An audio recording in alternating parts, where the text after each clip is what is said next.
आवाज इंडिया मराठीमध्ये आपल्या सर्वांचं स्वागत आहे। तर नजर टाकूया आजच्या ठळक बातम्यांवर। नाशिकमधील कॅप्टन अशोक खरात प्रकरणाने आता गंभीर वळण घेतले।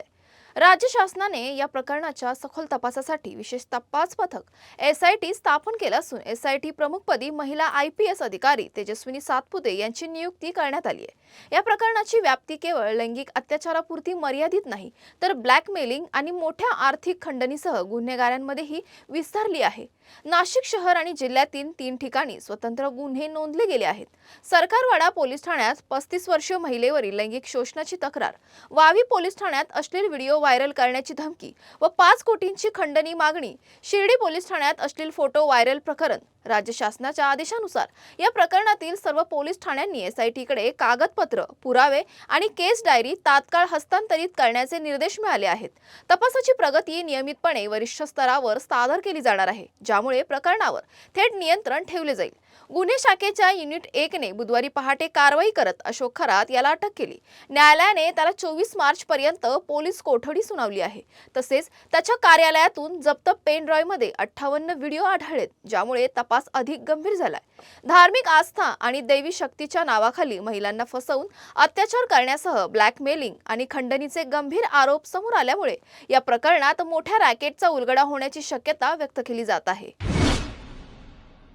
नाशिकमध्ये कथित अंकशास्त्रज्ञ अशोक खरात याला अटक करण्यासाठी पोलिसांनी आखलेला स्मार्ट प्लॅन सध्या चर्चेचा विषय ठरतोय।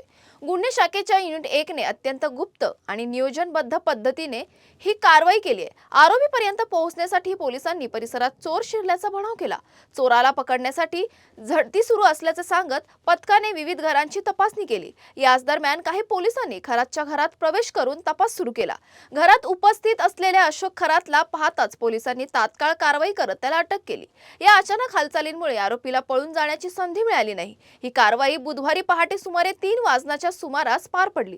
अटकेनंतर आरोपीला न्यायालयात हजर करण्यात आलं असून त्याला 24 मार्च पर्यंत पोलीस कोठडी सुनावण्यात आली आहे। दरम्यान कॅनडा कॉर्नर येथील त्याच्या कार्यालयाची झडती घेताना पोलिसांना एक पेन ड्राईव्ह जप्त करण्यात आलाय। या पेन ड्राईव्ह मध्ये तब्बल 58 व्हिडिओ आढळले असून त्यांची सखोल चौकशी सुरू आहे। या पुराव्यांमुळे प्रकरणाचा तपास अधिक व्यापक आणि गंभीर होण्याची शक्यता व्यक्त केली जात आहे। संभाजीराजे भोसले यांनी कॅप्टन अशोक खरात प्रकरणावर प्रतिक्रिया व्यक्त करताना महिला आयोगाच्या अध्यक्षा रुपाली चाकणकर यांचा राजीनामा मागितलाय। ते म्हणाले की जर रुपाली स्वतःहून पदाचा राजीनामा दिला नाही तर मुख्यमंत्र्यांनी त्यांना तत्काळ बडतर्फ करावं। संभाजीराजे यांचा आरोप आहे की खरातच्या ट्रस्टमध्ये रुपाली चाकणकर यांचा सहभाग आणि त्यांची पाद्यपूजा करणं अत्यंत निंदनीय आहे आणि महिला सुरक्षिततेसाठी धोकादायक आहे। त्यांनी मुख्यमंत्र्यांना आवाहन केलं की हा विषय फक्त नाशिकचा नाही तर संपूर्ण महाराष्ट्राचा आहे आणि कॅप्टन खरात प्रकरणाची स्वतः मुख्यमंत्र्यांनी उच्चस्तरीय चौकशी करावी। खरात प्रकरणात एसआयटी तपास करत असून सध्या त्यांना न्यायालयाने 24 मार्च पर्यंत पोलीस कोठडी दिली आहे। संभाजीराजे यांच्या या तीव्र विधानामुळे राजकीय व सामाजिक वातावरणात चर्चा उभा राहिली आहे। नाशिक प्रकरणात रुपाली चाकणकर यांच्यावर होत असलेल्या आरोपांवर राज्याचे कृषी मंत्री दत्तात्रय भरणे यांनी स्पष्ट प्रतिक्रिया दिली आहे। त्यांनी सांगितलं की रुपाली चाकणकर एखाद्या कार्यक्रमासाठी किंवा महाराजांचं दर्शन घेण्यासाठी गेले असतील तर त्यात त्यांची कोणतीही चूक नाही। भरणे म्हणाले, जर कुणी कुठे चल म्हटलं आणि मी गेलो आणि फोटो काढला गेला तर त्यात माझा दोष काय? त्याचबरोबर बारामती पोट निवडणुकांसाठी सुनेत्रा पवार यांची उमेदवारी भरणे यांनी स्वागत केलं आणि सर्वांना ही निवडणूक बिनविरोध करण्याचं आवाहन केलं आहे। घरगुती गॅस सिलेंडरच्या काळा बाजाराविरोधात राज्यभर प्रशासनाने कडक कारवाई सुरू केली असून अनेक जिल्ह्यात धाडसत्र राबवण्यात येत आहे। गोंदिया जिल्ह्यात विशेष पथकाने तब्बल 45 ठिकाणी छापे टाकून 10 सिलेंडर जप्त केलेत। जालना जिल्ह्यातील अंबड तालुक्यात अंबड शहर, वडीगोद्री फाटा आणि पाचोड टोलनाका परिसरात कारवाई करत 17 घरगुती सिलेंडर जप्त करण्यात आलेत। भुसावळ येथे महसूल विभागाने 19 हॉटेल्सवर छापे टाकून 12 सिलेंडर जप्त केलेत। नंदुरबार जिल्ह्यातही 30 ठिकाणी तपासणी करून अनधिकृत वापरावर नियंत्रण आणण्याचा प्रयत्न सुरू आहे। सोलापूर जिल्ह्यात करमाळा तालुक्यातील जेऊर येथे एका ठिकाणी बेकायदेशीर साठा आढळून आलाय। कोणताही परवाना नसताना सिलेंडर साठवले होते, तसेच ते धोकादायक पद्धतीने आडवे ठेवले होते। या कारवाईत ओसीएल, एचपीसीएल आणि बीपीसीएल कंपन्यांचे सिलेंडर जप्त करण्यात आले असून संबंधितांवर गुन्हा दाखल करण्याची प्रक्रिया सुरू आहे। सोलापूर शहरातही अन्न पुरवठा विभागाने मोठी कारवाई करत पावभाजी आणि चायनीज सेंटरवरून 41 सिलेंडर जप्त केलेत। पार्क चौक, सुळे, सोलापूर, विजयपूर रोड आणि कंबर तलाव परिसरात धाडी टाकण्यात आल्यात. धुळे जिल्ह्यात 24 हॉटेल्सची तपासणी करत 15 सिलेंडर जप्त करण्यात आलेत. तर शिंदखेडा येथे 12 सिलेंडर जप्त झालेत. व्यावसायिक वापरासाठी घरगुती गॅसचा बेकायदेशीर वापर मोठ्या प्रमाणात होत असल्याचं स्पष्ट झालं असून पुरवठा विभागाने अशा प्रकरणांना आळा घालण्यासाठी कठोर पावलं उचलली आहेत.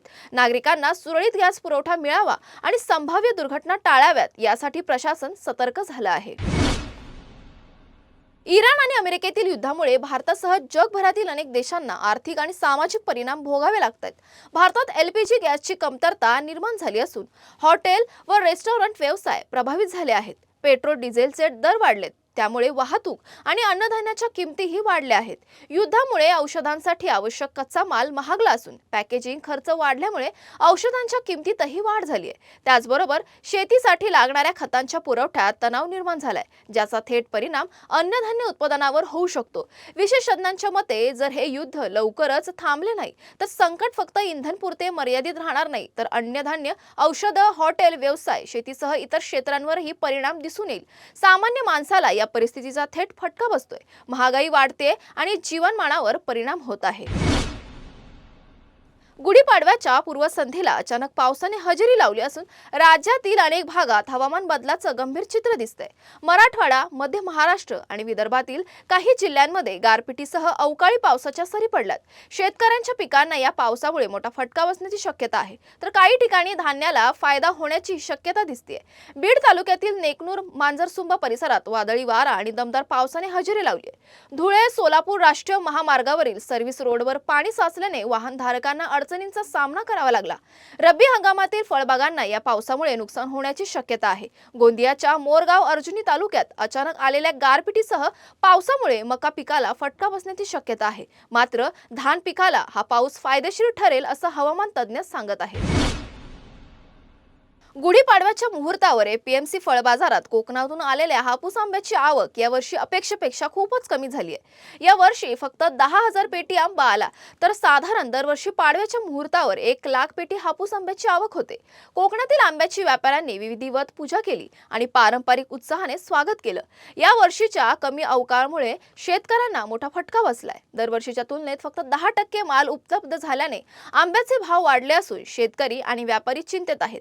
मुंबईतील बाजारपेठेत उत्साही ग्राहक आणि व्यापारी पाडव्याच्या रंगत आणि पारंपरिक विधींमध्ये सहभागी झाले.